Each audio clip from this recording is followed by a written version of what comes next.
Bienvenue à tous pour le lancement officiel de l'association Courage Mathias. La famille Dantin, Mathias, Jérôme et moi-même vous souhaite une très bonne année 2024 et vous remercie tous du fond du cœur.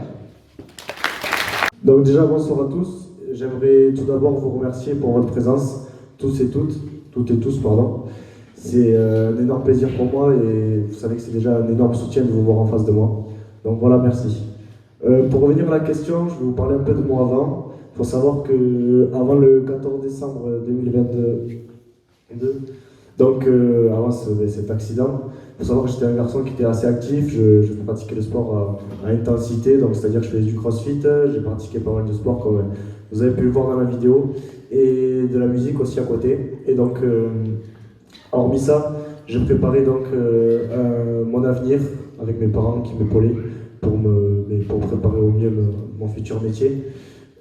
J'ai commencé un bac pro métier de la sécurité donc à Saint-Pierre, ce qui m'a permis d'acquérir des connaissances dans le secourisme et dans la sécurité privée, parce que par la suite je préparais mon entrée dans l'armée de terre si c'était possible et si j'étais apte bien sûr. Donc c'était vraiment mon objectif, c'était d'intégrer les forces spéciales du 1er RPA. Donc ça c'était mon but ultime, malgré que maintenant je ne veux pas savoir si j'aurais réussi ou non, mais c'était vraiment l'objectif que j'avais dans ma vie, c'était d'intégrer le corps de l'armée. Qu'est-ce que t'a apporté cette fabuleuse rencontre, le 15 de France, son staff, Fabien Galtier, les joueurs? Donc déjà, avant de répondre à la question, je vais mettre les choses dans le contexte. Il faut savoir que j'ai eu 2 expériences avec les équipes de France. Donc la première, ça a été avec Sébastien Calvé. On a bossé sur un projet où c'est que moi, je faisais de l'analyse vidéo à distance pendant qu'ils avaient leur coupe du Monde en Afrique du Sud, pardon. Donc voilà, qu'ils ont gagné, donc je suis un peu champion du monde de mon côté. Donc je suis un peu fier, mais bon voilà. Et la deuxième, ça a été de pouvoir assister aux entraînements à Cabreton, donc grâce à Patrice Padroni, le président de Bagnères, et Bernard Vitesse, du staff de l'équipe de France. Donc ce que ça m'a apporté, mais déjà c'est une immense chance que j'ai pu avoir de toucher l'élite du rugby français. Et surtout, ça m'a prouvé que malgré tout, malgré que j'étais sur ce fauteuil et que j'avais ces difficultés dans la vie de tous les jours, j'ai été accepté par la famille du rugby, et que ce soit du plus petit niveau au plus grand niveau. Donc voilà, directement quand je les ai rencontrés, ils m'ont pris sous leurs ailes et ils m'ont montré que, voilà, que j'avais ma place parmi eux et que je pouvais quand même travailler même dans la situation dans laquelle j'étais. Voilà. Bien sûr, c'est un énorme soutien. Déjà, je ne remercierai jamais assez toutes les personnes qui ont été là dès le début, qui m'ont envoyé des messages, que ce soit le soutien de la famille du rugby, que ce soit le soutien des personnes que je ne connaisse pas, et des proches et de toutes ces personnes-là qui étaient présentes quand on était au plus mal. Donc je vous remercie déjà de ma part et puis de la part de mes parents. Et donc chaque jour, ils me permettent d'avancer, ils me permettent dans les moments les plus durs de sortir la tête du seau, et surtout de me montrer que, comme je l'ai dit, malgré tout, avec cet handicap, j'avais ma chance dans ce monde et que je pouvais avancer. Donc bien sûr, mon but maintenant dans cette vie, dans cette nouvelle vie, comme je dis, c'est juste de les rendre fiers et d'honorer ce soutien qu'ils m'ont apporté chaque jour, et de leur prouver que voilà, c'est eux, ils m'ont aidé, maintenant c'est à moi de leur prouver que je suis là et que je peux accomplir des choses dans cette vie. Donc voilà. Tu vas de l'avant, on te connaît, Mathias. Quels sont tes projets, par exemple? Déjà, vous en doutez bien, ça a été très compliqué au début de se projeter, mais grâce à mes proches, comme je l'ai dit, et surtout à mon père qui a toujours été là pour moi et qui m'a poussé vers l'avant, qui m'a dit voilà Mathias, il faut réfléchir à l'avenir, et donc on en a réfléchi ensemble. Au début, bien sûr, puisque j'ai eu un énorme soutien du rugby, je me suis tout de suite dit pourquoi pas continuer là-dedans, parce que comme je l'ai dit, personnellement, je pense que c'est pas ce sport qui m'a fait ça, mais plus la personne qui a provoqué cet accident. Donc j'ai rien du tout contre ce sport, et justement je veux en sortir les bonnes valeurs qui ressortent de celui-ci, et montrer que malgré tout, on peut quand même s'épanouir dans ce sport si tout est respecté, s'il y a le respect des règles et de l'adversaire. Et donc le premier projet que ça a été, on m'a proposé de l'analyse vidéo dans le rugby, donc j'ai tout de suite accepté parce que ça me permettait de rester dans ma passion et de m'épanouir dans un métier. Et donc grâce à Thomas Lièvremont, donc un ancien international du rugby, qui m'a tout de suite proposé d'être formé dans sa société, puis j'ai eu d'autres propositions. Donc je lui ai dit pourquoi pas, dès que mon état de santé le permettra, je commencerai ça. Et d'un autre côté, j'ai mes avocats qui sont présents ce soir. Donc Maître Martin et Maître Gajan qui m'ont tout de suite épaulé et m'ont proposé des études de droit. Et donc ça m'a tout de suite fait tilt et je me suis dit mais pourquoi pas défendre la cause que je défends aujourd'hui, mais en le faisant bien et en le faisant dans toutes les dispositions possibles. Donc ce sont deux choses à laquelle je pense et auxquelles je me consacrerai à fond dès que mon état de santé le permettra et que j'aurai du matériel possible pour le faire. Donc voilà. Je ne suis pas seul à être à l'origine de cette initiative. Il y a ma femme et Mathias et aussi Marlène Patra qui est à l'origine, qui est la maman de Nathan, qui est l'un des meilleurs amis de Mathias, qui n'est pas là ce soir, mais voilà, qui s'en excuse. Mais c'était qu'elles sont venues à Cambo au début pour presque tous les week-ends, qui voulaient, il dit, on veut faire quelque chose pour Mathias.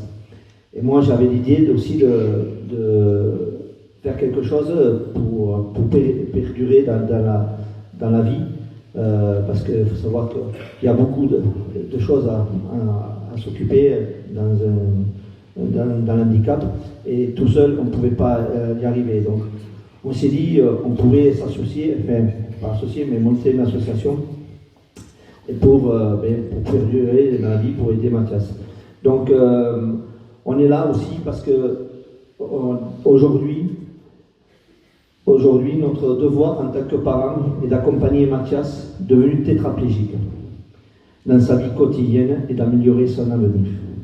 Quand on nous a dit tétraplégie, voilà, tétraplégie, paraplégie, voilà, cette définition mais toute simple.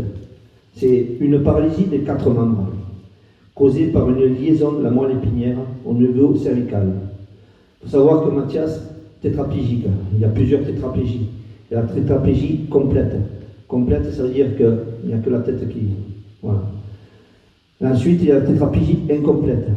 Ce que a Mathias. Mathias bouge les bras, bouge les épaules, bouge la tête, mais il n'a plus de mains et il n'a plus d'abdos ni de jambes. Voilà. Ensuite, il y a des tétraplégiques. Il y a un tétraplégique qui est très connu, c'est Grand Corps Malade. Lui aussi, il est tétraplégique.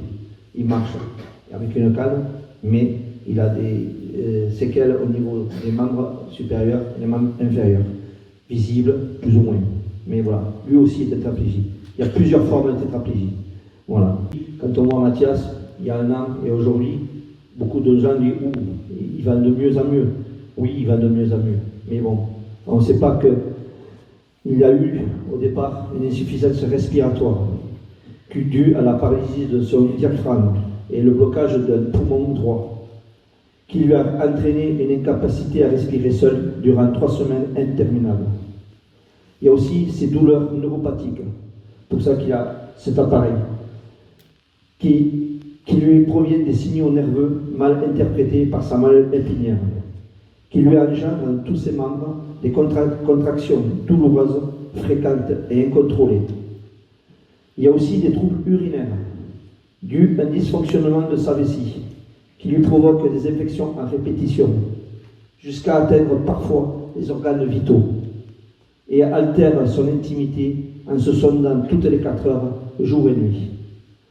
Il a eu, encore dernièrement, des esclaves, qui est une plaie profonde, nécrosée, qui se forme chez les personnes immobilisées, au niveau des zones d'appui, et qui le contraint à rester couché et inactif pendant des heures, des jours, des semaines, voire des mois durant, et bien d'autres troubles encore, qui affectent la vie d'un jeune garçon de 18 ans et parallèlement celle de sa famille. Alors notre quotidien est un sentiment d'injustice, un mélange d'émotions allant de la tristesse à la colère, mais aussi à la frustration. Tout en cherchant des moyens de faciliter la vie de Mathias, nous devons trouver des solutions pour maintenir un semblant de normalité, tout en faisant face à cette réalité difficile. Car il faut s'adapter à son mode de vie maintenant différent et qui engendre des coûts considérables. Le véritable souhait de Mathias aujourd'hui est de revenir vivre dans sa maison, qui actuellement n'est pas adaptée à ses besoins spécifiques. Elle lui empêche son accessibilité et son confort. Ce qui nous semble accessible pour nous tous représente pour lui un défi. Notre projet de construction adaptée est en cours et il verra prochainement le jour. Face à notre désarroi, nous devons avancer sur tous les fronts, car rien n'est acquis. C'est notre combat de tous les jours en tant que parents. Mathias a été créé pour subvenir à ses besoins dans sa vie de tous les jours. Elle vise à lui apporter un environnement favorable à son épanouissement, malgré les défis liés à son handicap, permettant ainsi à nous parents de se concentrer sur le bien-être et le développement de Mathias. Le but est d'offrir à Mathias le courage nécessaire à surmonter les obstacles qui se dressent devant lui, en fournissant des ressources matérielles adaptées à ses besoins. L'association contribue à lui créer un cadre où Mathias peut envisager son avenir avec détermination. Si vous avez des idées, de l'énergie et du temps, ce soir je vous invite à rejoindre notre aventure. En adhérant à l'association Courage à Mathias, votre aide et votre implication permettraient à contribuer à l'impact que nous pourrions avoir en combinant nos ressources, nos compétences et notre volonté commune, à participer à ces projets de sensibiliser à la cause de Mathias. Mathias a besoin de vous pour l'accompagner vers un avenir résilient. Soutenez Mathias. Merci.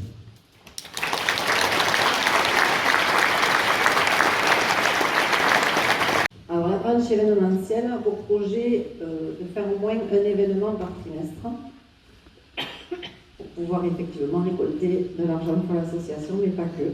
Donc, on a déjà 3 dates de programmées pour 2024. Donc, la première, c'est le 13 avril. C'est un repas sur le thème des copains d'abord. Ce sera un repas champêtre qui sera animé par des chants et des danses par des associations qui soutiennent déjà l'association Courage Mathias et qui aura lieu ici à Orgue, dans cette salle. Voilà, ça c'est la première date. Deuxième date, dont parlait Jérôme tout à l'heure, c'est le 15 juin. Ça va être une très très grosse date. C'est la journée sport partage qui aura lieu à Bagnères. Et alors c'est sur le thème des JO. Donc elle consiste aux personnes valides comme aux personnes handicapées de partager le même sport dans la même équipe. Plusieurs sports seront proposés et encadrés par des professionnels. L'association Courage Mathias souhaite s'investir dans la sensibilisation du handicap à travers le sport. D'ailleurs, nous souhaitons remercier les organismes qui ont répondu favorablement à l'organisation de cette journée. Donc la mairie de Bagnères, le stade Bagnérais, Bigora 65, l'association des paralysés de France 65, Handisport 65, Rugby Partage de Loueil, Comité des fêtes de Bagnères, la banda Baticada El Sima de Tarbes, la Caisse d'épargne partenaire de la Flamme olympique, le Comité olympique des sports 65 et enfin le ministère des Sports qui, par la voix de la ministre en personne Émilie Oueda Castera, labellisera cette journée d'inclusion, de solidarité et de partage. La deuxième date, c'est le 6 juillet. Ce sera la 2e édition du tournoi de rugby mixte de toucher à 5. La première édition en partenariat avec le BA à Bazette a été un succès, plus de 100 participants. Et on souhaite renouveler l'expérience cette année. Le bouclier est remis en jeu. On a fait un super bouclier pour l'occasion.